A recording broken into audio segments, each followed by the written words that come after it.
Hey there everyone, Redneck Brian here.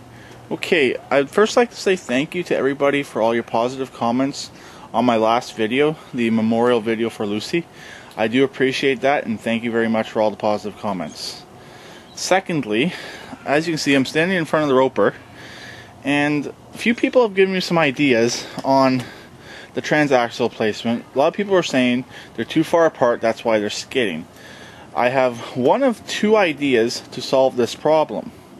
The first idea is to take this axle here, which is the stock, or the stock location for a transaxle. It's not the stock axle, because this was a hydro. But anyways, take this axle here and move it back, and the rear one, move it all the way to the back, to the very back stock location to where it would be on that tractor. Basically, where this axle was originally. And so I could either do that idea there, move this one back, or I can take the very back one and move it all the way up to the edge of that steel right there.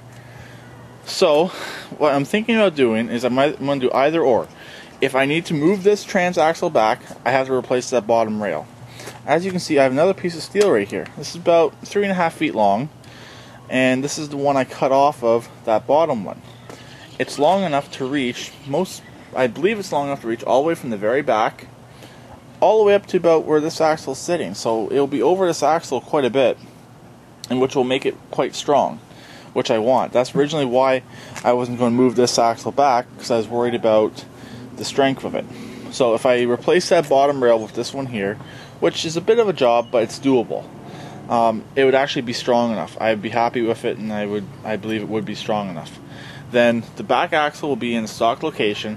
I'll have to cut in to the steel on each side for the middle transaxle to make it fit, or figure out a different way of mounting it. I haven't fully thought of that. I haven't thought that far ahead yet. So anyways, any way it goes, that bottom rail will have to be replaced if I move this middle transaxle back. The only other problem I can think of offhand is the shifting, is how am I going to shift both transaxles. I know SSG Hick is doing a similar project where he moved the main transaxle in the similar tractor, it's just the Craftsman version, back. But I'm not 100% sure how he's doing his shifting. I wish I had a fender shift, all the equipment to set up for the fender shift, but I don't. I got rid of all that stuff a while back. I wish I didn't.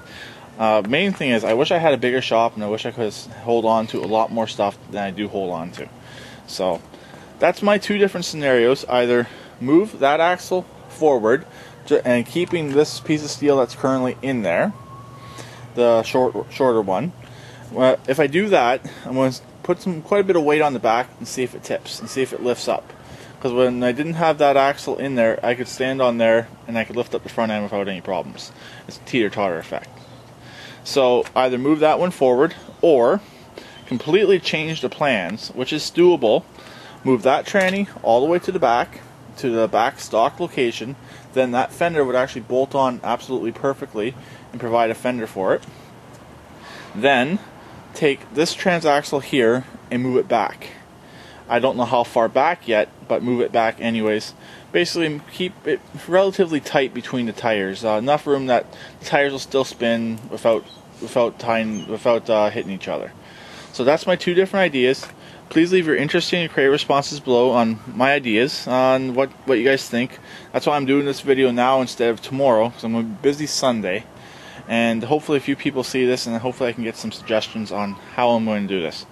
Also, if you guys could please check out Emily Loves Her Dogs channel, be greatly appreciated to me. There's a bunch of videos on there of Lucy. It'd be appreciated to both of us if you could check out her channel. And she also has a drawing channel. I'll post a link in the description below to both of her channels. If you could please check out both her channels and please subscribe, it'd be greatly appreciated. So I'll talk to everyone later. Actually, I'll talk to everyone tomorrow.